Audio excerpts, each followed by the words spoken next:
Voyage au cœur de la vie, ici et ailleurs. Space, en partenariat avec l'Agence spatiale européenne. Notre planète, notre galaxie, les milliards de galaxies qui essaiment dans l'univers baignent dans le noir absolu. Le noir n'est pas seulement important dans l'univers parce qu'il domine, mais parce que c'est la principale composante de l'univers, et c'est ce qui rend le noir si fascinant à la fin.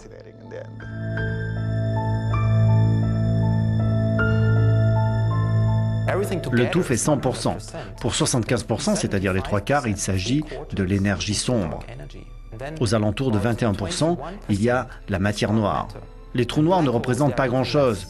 Voilà ce que l'on voit dans l'univers. Les étoiles ne représentent qu'un demi% de la densité énergétique totale de l'univers. C'est pourquoi l'on parle du grand côté sombre de l'univers.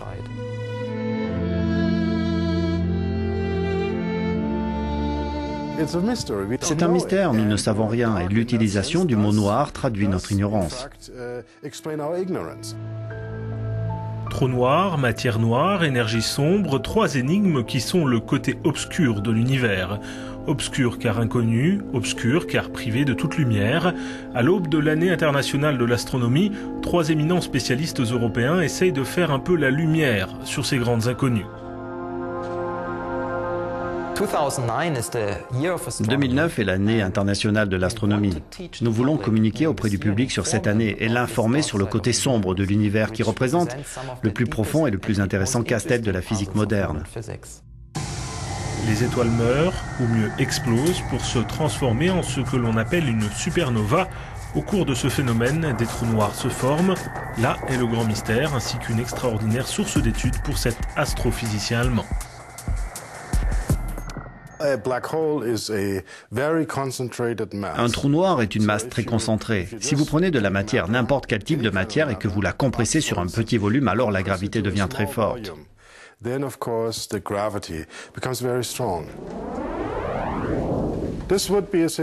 Dans cette situation, la Terre se transformerait en trou noir et aucune lumière ne pourrait s'échapper de l'intérieur de cette sphère. Vous auriez donc un trou noir. Cette sombre histoire ne s'arrête pas au trou noir. Notre imaginaire bute encore sur une autre inconnue spatiale, la matière noire, dont on ignorait l'existence jusqu'aux années 30. Son observation n'est pas facile, et pourtant tout indique qu'elle est là et bien là, et joue un rôle important dans l'univers qui nous entoure. La matière noire est une matière qui tire sur les autres matières, comme une matière normale, gravitationnelle, mais elle n'émet pas de lumière.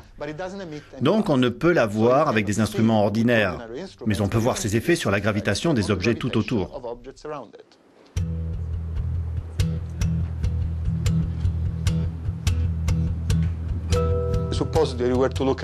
Supposez que vous regardez une piste de danse dans une salle sombre, que les femmes soient en blanc et les hommes en noir. Vous ne verriez pas les hommes parce qu'il fait sombre. Vous verriez les femmes danser autour de quelque chose sans savoir de quoi il s'agit, puisque vous ne pourrez pas les voir. Mais le mystère s'épaissit encore. La matière noire est un épais mystère, peut-être le mystère le plus profond en physique qui existe actuellement.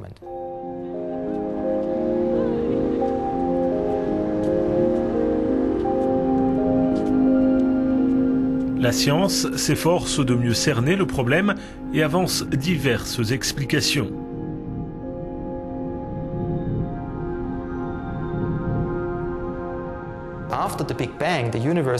Après le Big Bang, l'univers s'est étendu, puis la gravité de toute chose a ralenti cette expansion.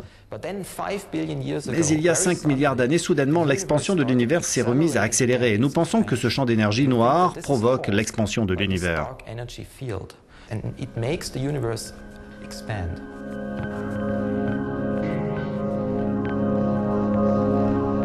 Mais si tous ces phénomènes échappent aux lois de la lumière, comment faire pour les détecter? Aura-t-on un jour les instruments pour voir ce qui est invisible? Le côté sombre de l'univers n'est pas directement visible, mais on peut en voir les effets, par exemple, sur les forces gravitationnelles, ce que détectent nos astronomes. Mais on peut également faire des simulations sur ordinateur et y mettre un peu de lumière. Cette vaste salle d'ordinateur à l'Institut Max Planck de Garching en Allemagne est le cœur du projet Virgo, un projet international des plus ambitieux qui a permis de reproduire l'univers en images. Résultat, une carte de l'univers qui offre des pistes sur la matière noire. Dans notre propre galaxie, nous avons analysé la Voie lactée où les chances de trouver de la matière noire sont plus grandes. On utilise les satellites de la NASA, le satellite de Fermi, pour observer le centre de la galaxie.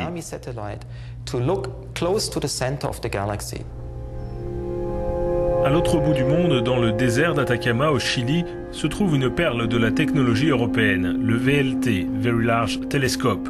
Reinhard Genzel y travaille parfois pour traquer les anomalies. Nous ciblons un objet que nous suspectons être proche d'un trou noir au centre de notre Voie lactée. Et nous relevons les mesures avec les meilleures technologies, de grands télescopes, de nouvelles techniques, de nouveaux détecteurs. Ces 20 dernières années, nous avons pu mesurer les mouvements autour de cette matière stellaire où nous soupçonnons l'existence d'un trou noir. L'Agence spatiale européenne participe à cette traque du néant grâce au télescope spatial Hubble en coopération avec la NASA ou encore avec des missions d'exploration de l'univers telles Planck, la machine du temps qui permettra, par analyse des ondes fossiles, de comprendre le Big Bang ou encore Gaia qui, par l'étude des amas stellaires, contribuera à comprendre l'évolution de l'univers. Et puis nous avons des missions comme Gaia qui nous permettent d'étudier en détail notre univers, ou des missions comme XMM Newton, le télescope satellite à rayons X qui nous permet d'étudier les trous noirs dans notre galaxie. Et bientôt nous aurons, si le projet est approuvé, la mission Euclide qui dans 10 ans nous permettra d'étudier l'énergie sombre dans sa configuration actuelle. Il reste difficile d'imaginer quelque chose que l'on ne peut voir ou encore une énergie qui ne se manifeste pas. Pourtant, les astronomes pensent que ces abstractions maintiennent la cohésion de notre univers. Un univers qui n'est pas figé. Il y a eu une période dans les premières années de notre univers où il n'y avait pas de lumière, dans le sens où il n'y avait pas d'étoiles. L'univers était sombre. C'est ce qu'on appelle l'âge obscur. Puis les premières étoiles se sont formées, la première galaxie, et donc la lumière fut en quelque sorte. Maintenant, il existe des milliards d'étoiles dans chaque galaxie, et il y a des milliards de galaxies. Dans le futur, le champ d'énergie sombre va rendre notre univers si dense que nous ne verrons plus d'autres galaxies aux alentours. Le ciel sera de nouveau noir dans un certain sens. Le futur de l'univers s'annonce donc de nouveau sombre. En attendant ce noir absolu et intense, le visible et l'invisible continuent leur valse étrange dont le tempo nous échappe encore.